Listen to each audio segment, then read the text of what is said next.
आज हम लोग क्या पढ़ने वाले हैं? आचार्य रामचंद्र शुक्ल का काल विभाजन। ठीक है, इससे पहले हम लोगों ने हिंदी साहित्य के इतिहास के 3 पार्ट पढ़ लिए थे। तो जो पीछे वाला पार्ट था तो उसमें हम लोगों ने हिंदी साहित्य का लेखन की परंपरा को पढ़ लिए थे। ठीक है जी। और जो देवनागरी लिपि है उसके बारे में पता किए थे कि देवनागरी लिपि कब आया था, कहां से आया था, ये कहां पे पहली बार शुरुआत हुआ। तो ये गुजरात राज्य में स्टार्ट हुआ था।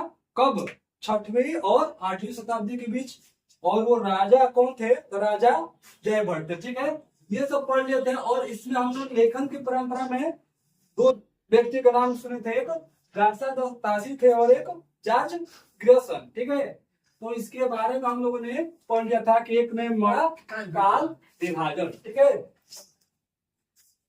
तो काल विभाजन में जानते हैं तो आचार्य रामचंद्र शुक्ल ने कितने काल? 4 काल में बांटा है। कितने काल में जी? 4 काल में। ठीक है, अगर बात किया जाए काल का नाम तो पहला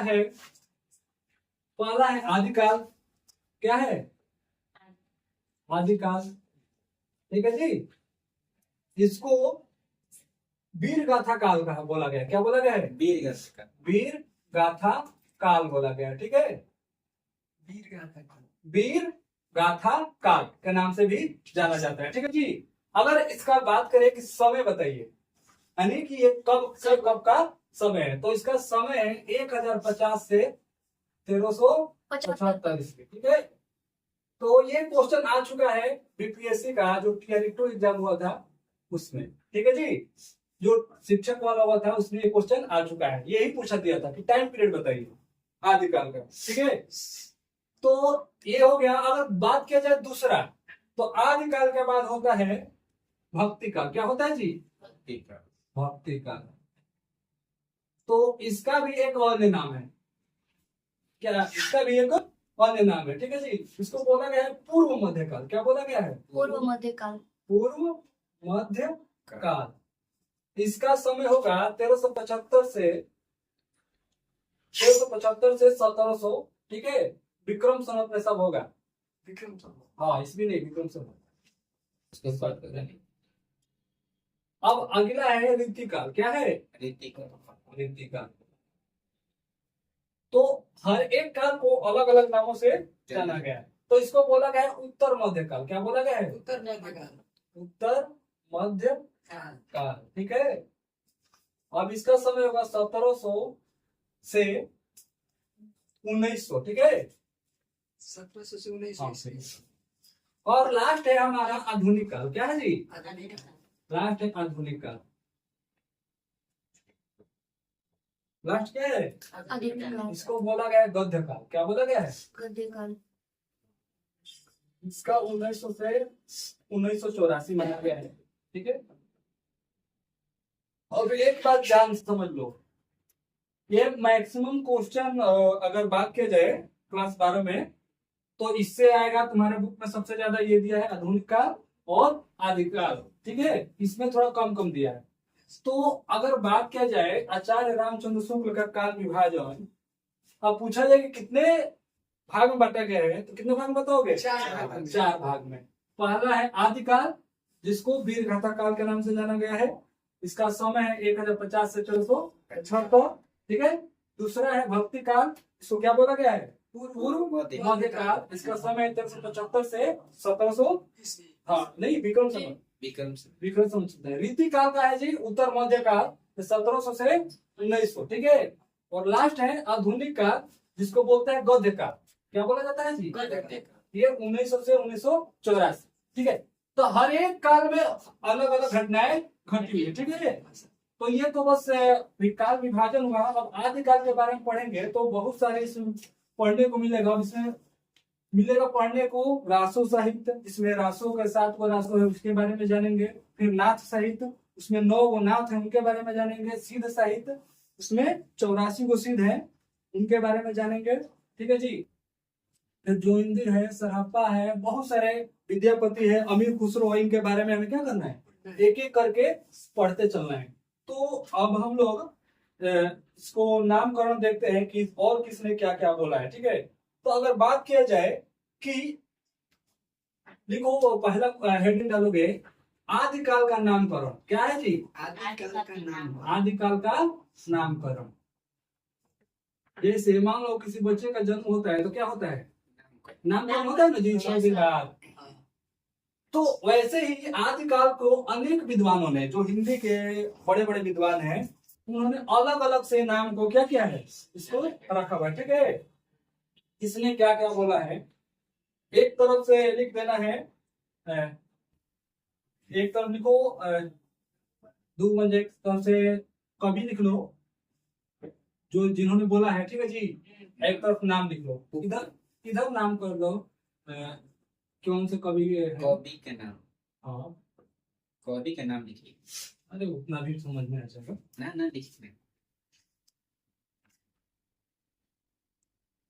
कवि बोल सकते हो, नहीं कवि सही नहीं लगा, विद्वान लिख लो। हाँ विद्वान। ठीक है, वो बड़े व्यक्ति है ना, कौन से विद्वान ने क्या नाम दिया। ठीक है जी, एक तरफ से नाम लिखो। ठीक है, यस सर।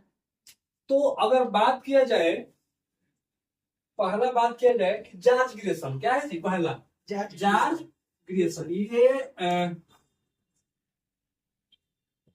ये मत समझ लेना कि ये 12 का, 12 तो बहुत हाई लेवल का है ये सब। ठीक है, तो 12 में बहुत कम चांस है कि ये सब क्वेश्चन आए। रेयर केस में कोई किसी को बहुत हार्ड लेवल का क्वेश्चन बनाना होगा कि ये सब डालेगा। तो जॉर्ज ग्रेसन ने क्या नाम दिया है? ठीक है जी, तो जॉर्ज ग्रेसन ने चारण काल बोला है। ठीक, क्या बोला है? चारण काल। ठीक है, चारण काल। अगर बात किया जाए मिश्र बंधु, इंपॉर्टेंट है मिश्र बंधु। मिश्र बंधु में 3 लोग थे, तीनों भाई थे, तो उनको क्या बोला गया? मिश्र बंधु। तो मिश्र बंधु की अगर बात किया जाए तो इन्होंने बोला है आरंभिक काल। क्या बोला है? आरंभिक। आरंभिक काल। इस बात का ध्यान रहे। अब अगला है आचार्य रामचंद्र शुक्ल। तो ये शुक्ल जी ने तो पहले ही लिख दिया है यहाँ पे। ठीक है जी, तो अगर हम यहाँ पे बस केवल शुक्ल लिख रहे हैं, ठीक है, शुक्ल जी लिख दे रहे हैं, तो शुक्ल जी ने क्या बोला है आदिकाल को? ये क्वेश्चन तुम्हारे में आ सकता है बोर्ड एग्जाम में। ये भले ही ना आए जॉर्ज ग्रेसन से, मिश्र बंधु से, लेकिन शुक्ल जी से आ जाएगा। तो शुक्ल जी ने क्या, कौन सा काल बोला है आदिकाल को? क्या नाम दिया है? नहीं पता। वीर गाथा काल। यहाँ पे क्या लिखा गया है? वीर गाथा। वीर गाथा काल। तो कैसे बोलेंगे, नहीं पता है। शुक्ल जी ने क्या बोला है जी? वीर गाथा काल। ठीक है, बोर्ड पे देखा करो। ठीक है जी, अब अगला है, अगला लिखो राहुल सांस्कृतियान। ठीक है, इन्होंने क्या बोला है? ठीक है, तो इन्होंने क्या बोला है? इसको बोला है सिद्ध समांत काल। क्या बोला है जी? सिद्ध समांत काल। समझना है कि नहीं? यानी आदिकाल के ही कोई बना, एक बच्चा है, एक बच्चा है, और घर में क्या है? चाचा है, बुआ है, चाची है, मामा है, मामी है, अनेक होंगे ना, तो सब लोग अपना क्या करेंगे? अलग अलग नाम रखते हैं। हाँ, किसी को कुछ नाम पसंद, किसी को कुछ नाम पसंद। तो समझ में आ रहा है ना जी आदिकाल का इतना नाम कैसे आ रहा है? कैसे आ रहा है इतना नाम? क्योंकि सब लोग अपने अपने तरीके से क्या कर रहे हैं? नामकरण कर रहे हैं। हाँ? पापा कुछ और नाम रखेंगे, मम्मी कुछ और, दादी कुछ और, बाबा कुछ और, चाचा कुछ और, चाची कुछ और। तो नाम व्यक्ति तो एक ही है, लेकिन नाम क्या हो रहा है? अलग अलग हो रहा है। तो समझ में आ रहा है ना, काल एक ही है, लेकिन नाम अलग अलग लोगों ने अलग अलग तरीके से रख दिया। ठीक है, अब अगला है महावीर प्रसाद द्विवेदी। क्या है? मिटा कर प्रसाद द्विवेदी। महावीर नहीं है, नहीं आएगा बेटे। ठीक है, सर जी यहाँ तक हो गया है ना जी? Yes sir. अब इसको ये तो काल समझ में आ गया होगा, भक्ति काल, वृत्ति काल।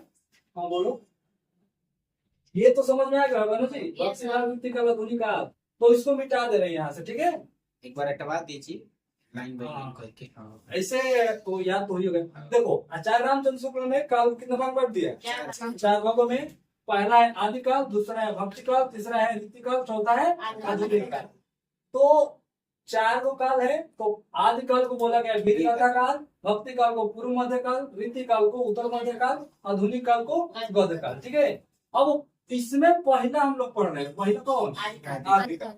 तो इसमें भी अभी केवल इसका नामकरण ही चल रहा है।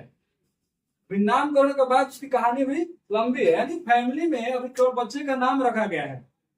अभी बच्चा का नाम रखेगा तो बच्चे के बाद जो नाम के बाद भी तो बहुत सारी कहानी होती है ना जी, तो वो अभी बाकी है। उसी में आएगा नाथ साहित्य, सिद्ध साहित्य, फिर तुम्हारे आएंगे क्या बोलते हैं, रासो में आ जाएंगे सब, विशाल देव रासो, परमाणु रासो, ये सब आएंगे पढ़ने के लिए, और ये सब क्वेश्चन आते रहते हैं। सिमटा तो यहाँ तक तो सिद्ध समांत काल तक हो गया है, ठीक है। इसके आगे हम लोग पढ़े देख रहे हैं कौन किसने क्या नाम रखा है। अगला था महावीर प्रसाद द्विवेदी। क्या था जी? महावीर प्रसाद द्विवेदी। महावीर प्रसाद द्विवेदी। इन्होंने क्या नाम दिया? तो महावीर प्रसाद द्विवेदी ने कहा है बीज पवन। बीज पवन, बीजो पवन काल, ठीक है। अगला है हजारी प्रसाद द्विवेदी। इंपोर्टेंट है। हजारी प्रसाद द्विवेदी। हाँ, हजारी प्रसाद द्विवेदी।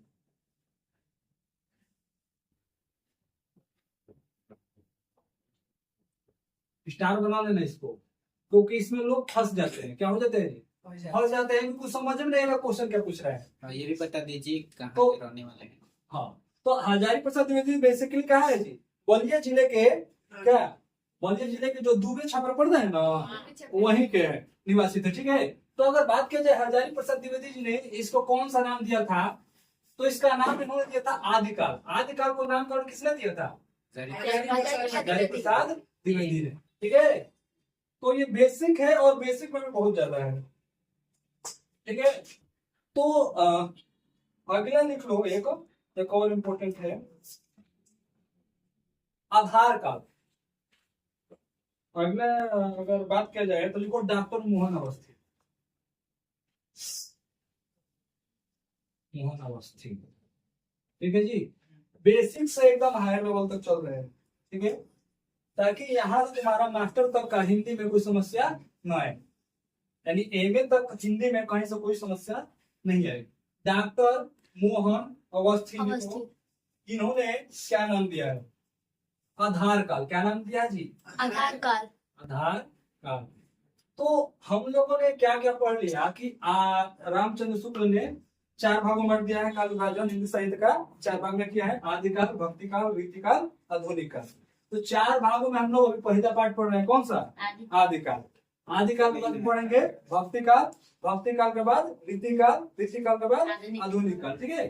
तो अभी आदिकाल का नामकरण हो गया कि किसने कौन सा नाम रखा है। तो अगर स्टार्ट किया जाए तो जार्ज ग्रीसन ने चारणकाल बोला है। क्या बोला है? चारणकाल बोला है। अगर रामचंद्र शुक्ल की बात किया जाए तो वीरगाथा काल बोले हैं, ठीक है। अगर अनुसंस्कृत्यान का बोला जाएगा तो सिद्ध समांत काल बोला है, ठीक है जी। महावीर प्रसाद द्विवेदी की अगर बात किया जाए तो इन्होंने बीज पवन काल कहा है। हजारी प्रसाद द्विवेदी की बात किया जाए तो आदिकाल कहा है। डॉक्टर मोहन अवस्थी की बात किया जाए तो आधार काल कहा है, ठीक है। तो यहाँ तक हो गया। अब थोड़ा इसके आगे हम लोग चलते हैं। चिंता तो नहीं यहाँ तो।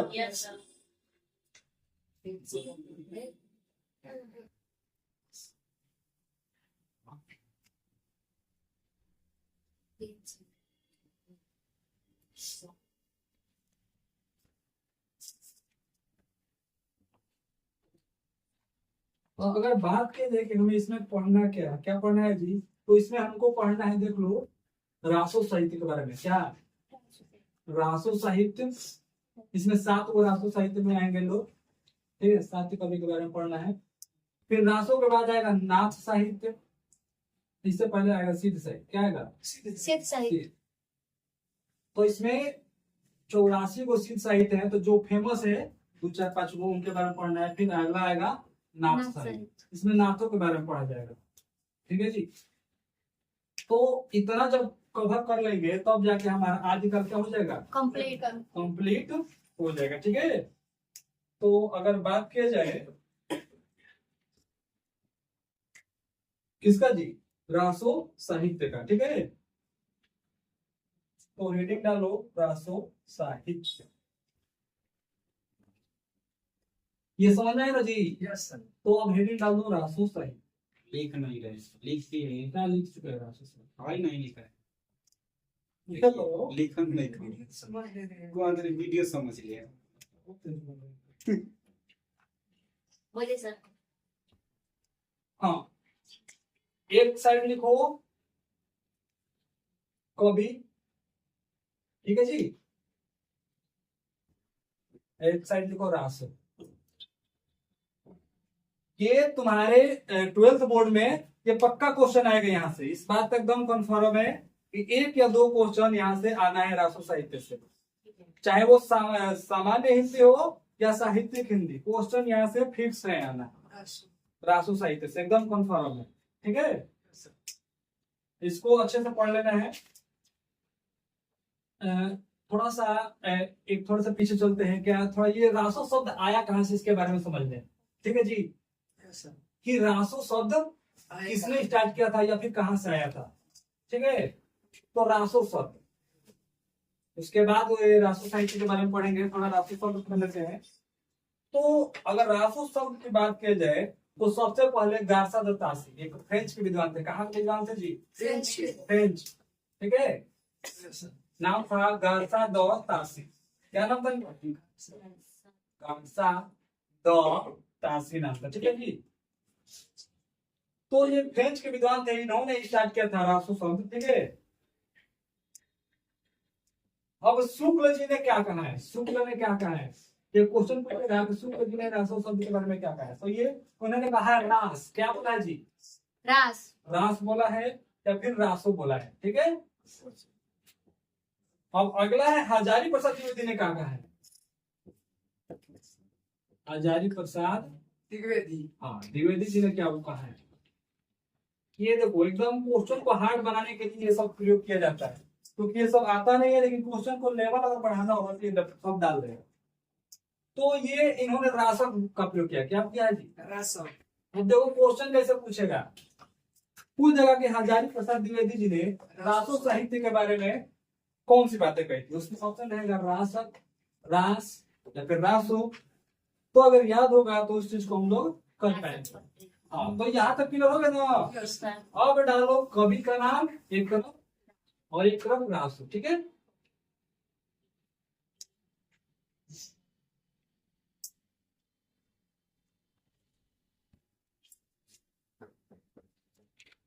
हो गया यहाँ पर। तो आज पहला लिखो खुमान रासो। पहला क्या है जी? कुमार रासो। खुमान रासो। पहला लिखो खुमान रासो। और ये तो थोड़ा सा गड़बड़ हो गया, इसको इधर कर लेते हैं, ये रासो कर लो इधर, इसको कवि कर लो इधर, ठीक है। तो पहला है रासो साहित्य में, पहला कौन सा रासो है? खुमान रासो। क्या रासो है? खुमान रासो, ठीक है। तो अगर पूछे कि खुमान रासो के रचयिता कौन है या खुमान रासो को किसने लिखा है, तो क्या बताओगे? दलपत विजय। क्या नाम है? दलपत विजय। ये क्वेश्चन ऐसे ही आते हैं। हाँ, खुमान रासो के रचयिता पूछ देगा और इसमें चार का ऑप्शन में दलपत विजय, ठीक है। अगला है विशल देव रासो। इंपोर्टेंट है विशल देव रासो।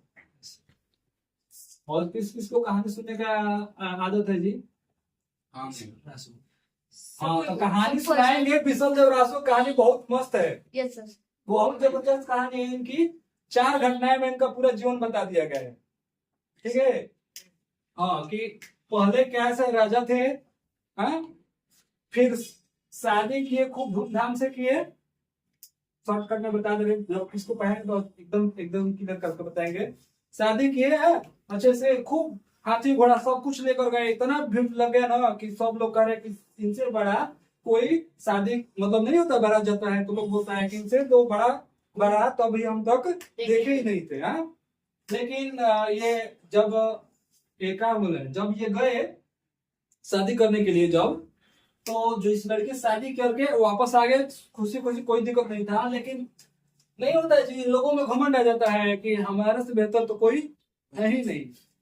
तो उस लड़की से बोल दी कि देखो देखिए हमारी बारात, कितना अच्छा बारात गया था। इस एरिया में किसी का ऐसा बारात गया ही नहीं, बस उस लड़की को लग गया बुरा। क्या लग गया? वो तो बोली कि हमारे यहाँ तो एक थे कि सोना का पहाड़ लेकर आ गए थे, और तुम क्या है हाथी घोड़ा ये सब लेकर आए हो हैं?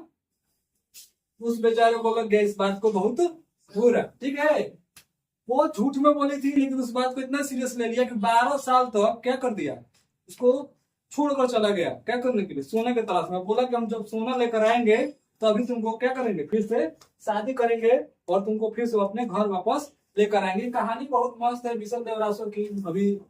अभी नहीं बता सकते कि उस समय की क्या है, थोड़ा पाबंदी है, तो जब पढ़ाएंगे इसके बारे में अच्छे से समझाएंगे। ठीक है, तो बस इसलिए बता दिए कि अगर कहानी पढ़ोगे तो हिंदी बहुत इंटरेस्टिंग है, कहानी एकदम मस्त मस्त कहानी है, जिससे क्या हो सब कुछ आसानी से समझ लोगे।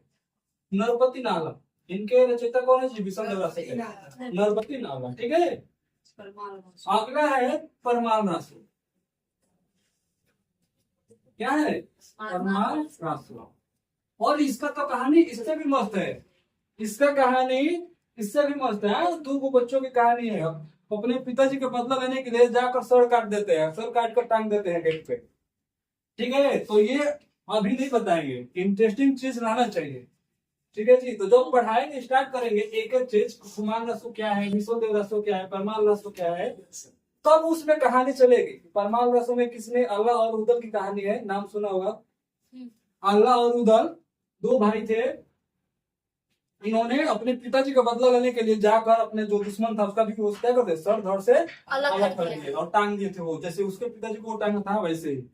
तो बहुत मस्त कहानी है परमाल रसो। इसमें इसका रचयिता है जगनी। कौन है जी? जगनी। तो बहुत मजेदार है हिंदी, अगर पढ़ना चाहो तो। मोस्ट इंपोर्टेंट है अगला। ठीक है जी, यस सर। अगला है पृथ्वीराज रासो। क्या है? पृथ्वीराज रासो। पृथ्वीराज रासो। शब्द वेदी बाढ़ किसी नाम सुना है? किसने चलाया था? सबसे अगर बात की जाए पौराणिक कथाओं में तो शब्द वेदी बाढ़ एक बार चलाए थे, जो श्री राम प्रभु के क्या है, जो पिताजी थे दशरथ जी, श्रवण कुमार पे याद होगा किसी को, तो वो डेथ कर गए थे। तो यही इनके भी पास वो गुण था। शब्द वेदी मतलब शब्द तुम्हारा आवाज सुन लिए चला दे और तुमको क्या हो जाएगा, लग जाएगा। तो ये खैर कहानी पृथ्वीराज रासो की है। जब पृथ्वीराज रासो पढ़ाएंगे तो इन्होंने शब्द वेदी बाढ़ से किसको मारा था, क्या कहानी थी, उसके बारे में बताएंगे। तो पृथ्वीराज रासो। ठीक है जी, तो पृथ्वीराज रासो का रचयिता है चंद्रबरदाई। मोस्ट इंपोर्टेंट है ये, ये बहुत बार रिपीट हो चुका है, इसका लिमिट नहीं है। कहाँ पे? यूपी बोर्ड में, टीचिंग वाला में तो कहना ही नहीं है। चंद्रबरदाई इम्पोर्टेंट है सर। हाँ, मोस्ट इंपोर्टेंट है ये क्वेश्चन, पृथ्वीराज रासो। अगला है हमीर रासो। अगला क्या है? हमीर रासो। हमीर रासो।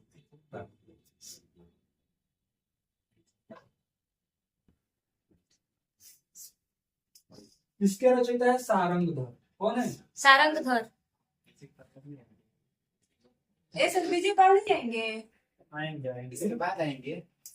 लिखो अगला विजयपाल रासो। ये आगे पीछे हो सकता है, उससे कोई मतलब नहीं है, बस रचयिता जो है रचनाकार वो सही होना चाहिए। ठीक है, विजयपाल रासो। ठीक है जी, इसका रचयिता है नल सिंह। और लास्ट है तुम्हारा रणमल छंद। ये तुम देखो रणमल छंद। ठीक है, श्रीधर। कौन है जी? श्रीधर। तो देखो कौन कौन इंपोर्टेंट है यहाँ तक। कुमार रासो, विशल देव रासो, परमाल, पृथ्वीराज रासो और विजयपाल। कहाँ पे? रणमल। कहाँ पे? उसी में साथ रणमल छंद है नहीं, जो नहीं। चलो ये समझना है जी यहाँ तक। ठीक है। तो अगर बात किया जाए आचार्य रामचंद्र शुक्ल का काल विभाजन तो पढ़ चुके हैं हम लोग। काल विभाजन में आदिकाल का नामकरण पढ़ चुके हैं। नामकरण के बाद रासो साहित्य पढ़ रहे हैं, और रासो साहित्य में 7 गो, कितने? 7 गो। 1 2 3 4 5 6 7 गो है। तो खुमान रसो पहले क्या है? खुमान रसो खुमान रसो। इसके रचयिता है दलपति बीज है?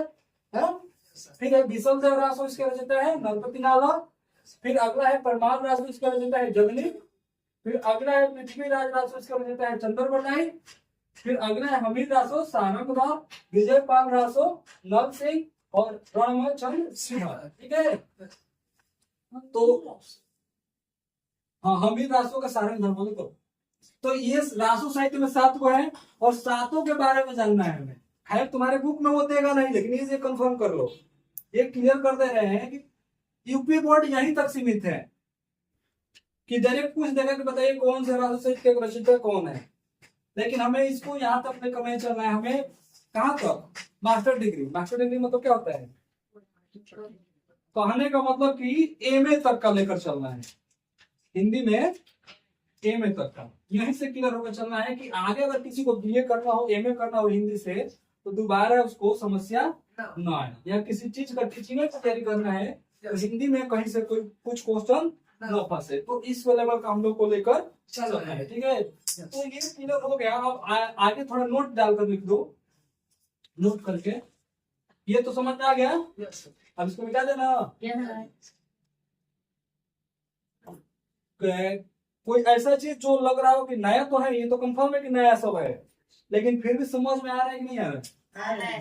हाँ, क्योंकि ये नया है और थोड़ा अजीब सा लगेगा जब न समझ में आए। तो आप समझ लोगे तो बहुत आसान है, और समझने के लिए हर एक का कहानी है, और कहानी भी रियलिटी वाला है और एकदम मस्त कहानी है। जब सुनोगे कहानी तो एकदम चीजें समझ में हाँ एकदम याद हो जाएगा।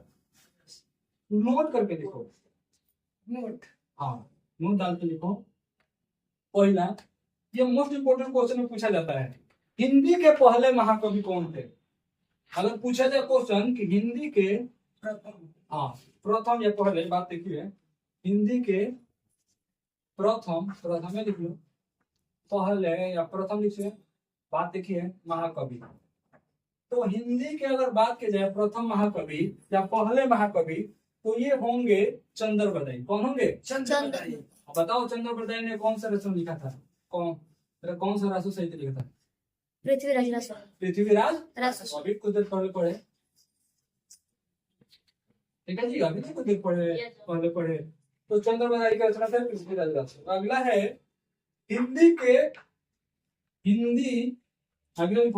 का पहला महाकाव्य। पहला महाकाव्य। हाँ महाकाव्य महाभारत। देखो हिंदी का पहला महाकाव्य इसको माना गया है जी, तो पृथ्वीराज रासो। इसको माना गया है पृथ्वीराज रासो। पृथ्वीराज रासो। ठीक है, महाभारत पर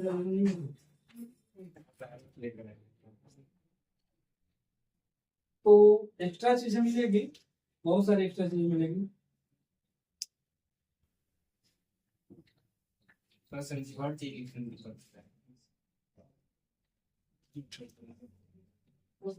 हो गया 5.5।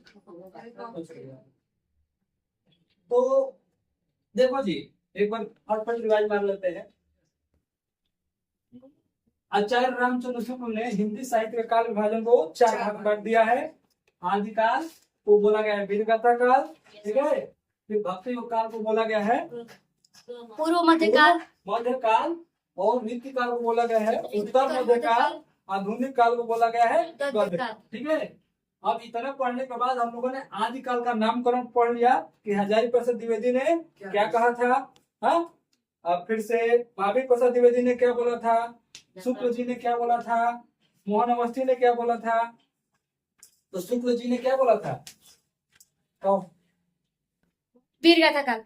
शुक्ल जी ने वीरगाथा काल बोला था, यही तो है, ऊपर तो लिखा है वीरगाथा काला। हजारी प्रसाद द्विवेदी ने क्या बोला था जी, आदिकाल बोला था। क्या बोला था, आदिकाल बोला था। हाँ, राहुल सांस्कृतिक ने सिद्ध समांत काल बोला था। महावीर प्रसाद द्विवेदी ने बीज पड़ाव काल बोला था। और एक डॉक्टर मोहन अवस्थी थे, उन्होंने क्या बोला था, आधार काल। जॉर्ज ग्रिसन ने क्या बोला था, चारण काल। क्या बोला था, चारण। तो ये सब हम लोगों ने पढ़ लिया, और इसके बारे में हम लोग राष्ट्र साहित्य के बारे में पढ़ना स्टार्ट किया। तो राष्ट्र साहित्य में कितने होंगे, 7 में होंगे, ठीक है। जैसे कि पहला क्या था, कुमान रासो ना, यस सर तो कुमान रासो के कौन होंगे, दलपति दलपति विजय होंगे। फिर अगला था विषम देव रासो, नरपति नाला होंगे। अगला क्या था, सरपाल रासो, इसके होंगे जगनीत, हाँ, पृथ्वीराज रासो, इसके होंगे चंद्रप्रदायी, हाँ, अमीर रासो, सारंगधर, हाँ, विजयपाल रासो, नरपति नाला, हाँ, सॉरी नरपति नाला बोले नर सिंह, हाँ, और रणमत छंद, लास्ट है ये सीधा। अब इसके बाद हम लोगों ने पढ़ा कि हिंदी के प्रथम महाकवि, तो महाकवि है चंद्रप्रदायी। अगर बात की जाए हिंदी का पहला महाकाव्य पृथ्वीराज रासो, ये हम लोगों ने पढ़ लिया है अच्छे से, इतना समझ गया। अब हम लोग का अगला टॉपिक होगा रासो साहित्य। क्या होगा जी, रासो साहित्य। रासो साहित्य। रासो साहित्य में पहला क्या है, पृथ्वीराज रासो। पहला हम लोग क्या है, कुमार रासो है। तो कुमार रासो के बारे में पढ़ेंगे कि किसने लिखा था, कब लिखा था, इसमें क्या क्या महत्वपूर्ण घटनाएं थी। ऐसे ही करते करते जितना रासो साहित्य उसके बारे में पढ़ेंगे, तो रासो साहित्य क्या हो जाएगा, कंप्लीट हो जाएगा।